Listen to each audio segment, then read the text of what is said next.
इस वक्त पूरे देश और पूरी दुनिया की जो सबसे बड़ी ताकत है ना, वो फ्रांस में इकट्ठा हुई है। G7 का समिट चल रहा है, प्रधानमंत्री मोदी भी पहुंचे हैं। दुनिया के तमाम जो बड़े देश के नेता हैं वो फ्रांस में पहुंचे हुए हैं। नीस शहर में इस सम्मेलन का आयोजन किया जा रहा है। वहां अमेरिका के राष्ट्रपति डोनाल्ड ट्रंप भी पहुंचे हैं।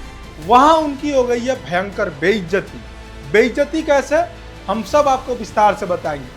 पहले आज की जो बड़ी खबर है, जो आपके लिए जरूरी है, जिसका इम्पैक्ट सीधे सीधे भारत पर पड़ने वाला है, प्रत्यक्ष रूप से या फिर अप्रत्यक्ष रूप से। इसी के लिए हमारा जो रोजाना का कार्यक्रम है दुनिया जंक्शन, उसमें जो आज की 5 बड़ी खबर है। पहली बड़ी खबर है, फ्रांस में अमेरिकी राष्ट्रपति ट्रंप की भारी बेइज्जती। कैलिफोर्निया में B-2 बॉम्बर अमेरिका का जो है वो क्रैश किया है। ठीक उसी वक्त रूस का एक और जो परमाणु शक्ति वाला बमवर्षक विमान है वो भी क्रैश किया है। तीसरी बड़ी खबर यह है कि गंगा पर कंट्रोल चाहता है बांग्लादेश। गंगा नदी पर ऐसा क्या कुछ करने वाला है बांग्लादेश जिससे कि वो कंट्रोल चाहता है, गंगा नदी पर पूरा कंट्रोल चाहता है। अब बंगाल सीमा पर पद्मा बैरेज के पीछे का बड़ा गेम और इसके पीछे का चीन का कौन सा कनेक्शन निकल के सामने आ रहा है, सब कुछ हम आपको विस्तार से बताएंगे। चौथी बड़ी खबर यह है कि भारत की सख्ती से नेपाली फैक्ट्रियों में लगा ताला। भारत ने सख्ती कर दिया है, नेपाल की फैक्ट्रियों में ताला लग गया। करीब 7 लाख किलोग्राम चाय की जो वो है ना, मतलब उनकी गोदामों में 7 लाख किलोग्राम चाय फंस गई है। पांचवी खबर यह है कि पाकिस्तान में एक ऑस्ट्रेलियाई महिला की मौत हुई है। उस पर मच गया है हंगामा। कैसे मौत हुई है, सब कुछ विस्तार से हम बताएंगे। नमस्ते, मेरा नाम है प्रभात और आप देख रहे हैं न्यूज वर्ल्ड का खास शो दुनिया जंक्शन।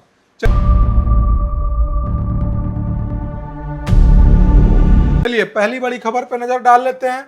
पहली बड़ी खबर है, चूंकि ये 4 हमने बनाया था इसलिए है ये। पहली बड़ी खबर ये, डोनाल्ड ट्रंप, चेहरा जाना पहचाना लग रहा होगा, आते हैं कुछ भी अट के पट बोलते हैं, लेकिन इस बार इनके साथ फ्रांस में कुछ ऐसा हुआ है जो किसी भी निम्न, मतलब कहते हैं ना, छोटी से छोटी देश के भी राजा को या फिर राष्ट्रपति को या राष्ट्राध्यक्ष को ऐसा कभी नहीं किया गया था। ये उतर रहे हैं जहाज से, एयरफोर्स 1। आप जानते हैं कि अमेरिका का प्रेसिडेंट एयरफोर्स 1 से ट्रेवल करता है। यहाँ कोई रेड कारपेट नहीं है, ध्यान से देखिएगा, कोई रेड कारपेट नहीं है।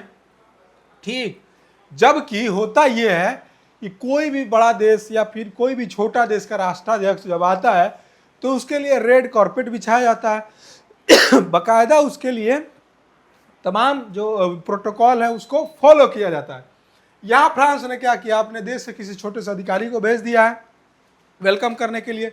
दूसरी बड़ी बात, कोई रेड कारपेट नहीं। चलिए अब तीसरी बड़ी, अब इसी में आगे चलते हैं। एक और बेइज्जती क्या हुई है, बेइज्जती, ग्रुप फोटो चल रहा था। आपको जो दिख रहे होंगे ये प्रधानमंत्री मोदी, बीच में इमैनुअल मैक्रोन और इस साइड डोनाल्ड ट्रंप। कोई भी डोनाल्ड ट्रंप से देखा भी नहीं है, इमैनुअल ने ऐसे इग्नोर किया है ना। दूसरी बड़ी बात, प्रधानमंत्री मोदी G7 के मेंबर भी नहीं है, फिर भी प्रधानमंत्री मोदी को इमैनुअल मैक्रोन ने सबसे आगे खड़ा किया है, क्योंकि अतिथि के तौर पर G7 की जो अध्यक्षता है वो फ्रांस कर रहा है और अतिथि के तौर पर भारत को बुलाया गया।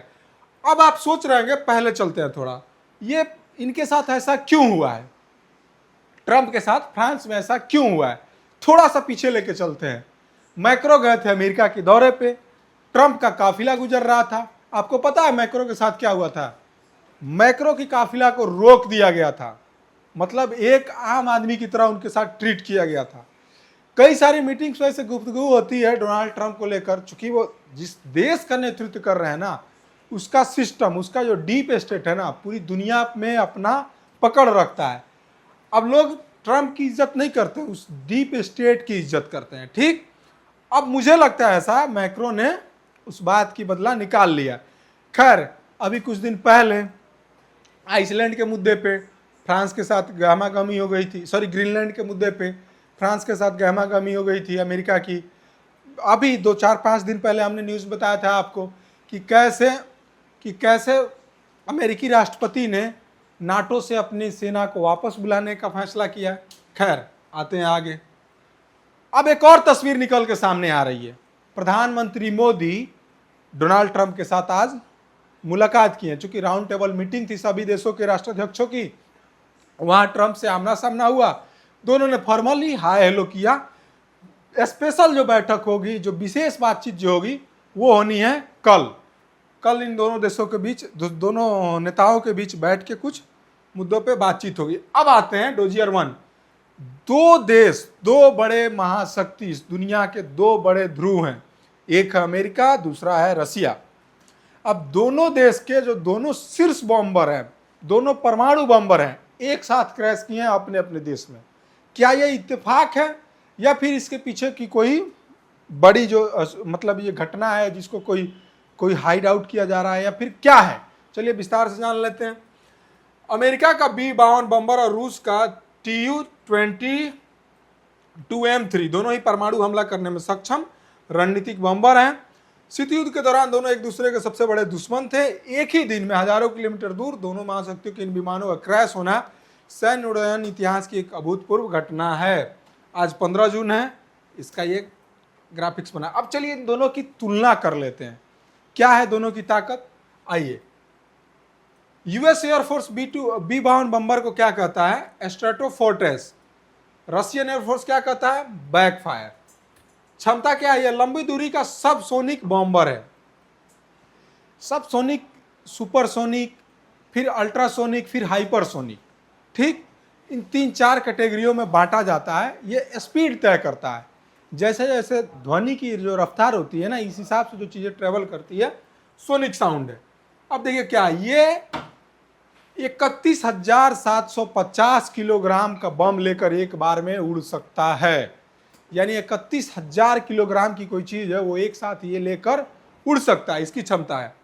ये क्या है? सुपरसोनिक है। ये सब सोनिक है, लेकिन रसिया का सुपरसोनिक बॉम्बर है KS-22 किंजल, इसको कहते हैं। हाइपरसोनिक मिसाइल ले जाने में सक्षम। देखिए क्या है, रसिया के पास एक बहुत ही एडवांस क्षमता है, हाइपरसोनिक मिसाइल सिस्टम है उसके पास, किंजल। ये बॉम्बर से भी फायर कर सकता है, ये भी ले जाने में सक्षम है, ठीक। अब आ जाते हैं, क्रैश स्थान कहाँ है? मोजावे का रेगिस्तान है, एडवर्ड्स एयरफोर्स बेस, कैलिफोर्निया।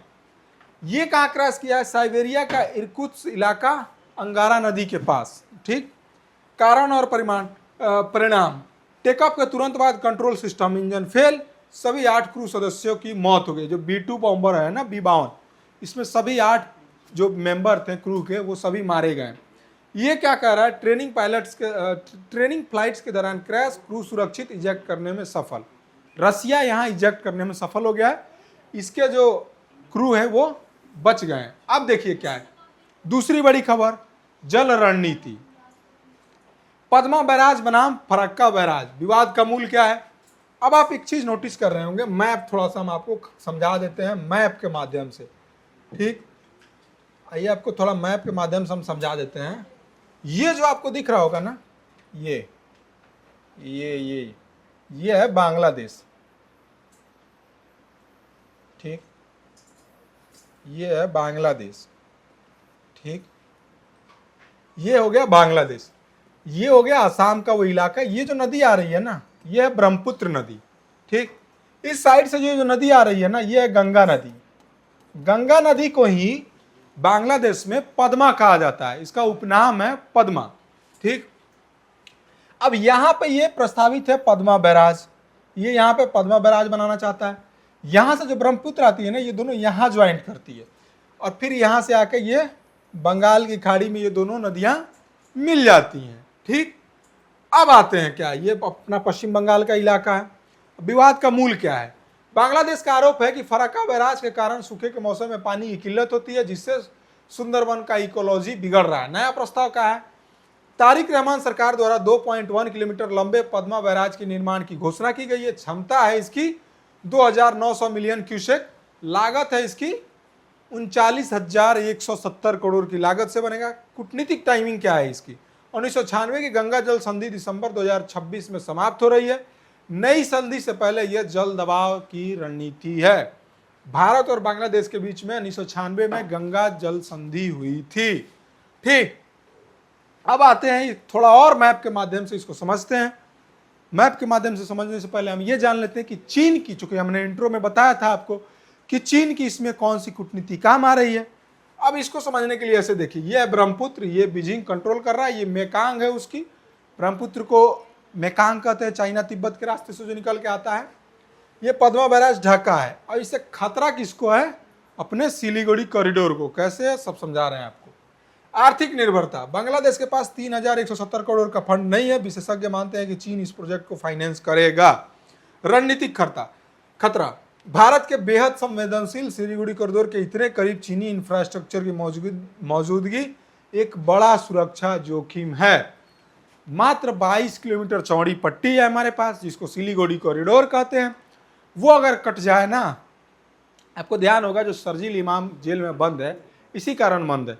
वो कह रहा था कि 22 किलोमीटर चौड़ी पट्टी को काट दो, 7 राज्य कट जाएंगे, भारत के जो 7 सिस्टर्स है ना, ये कट जाएंगे। अब देखिए इसमें शी जिनपिंग का विजन क्या है?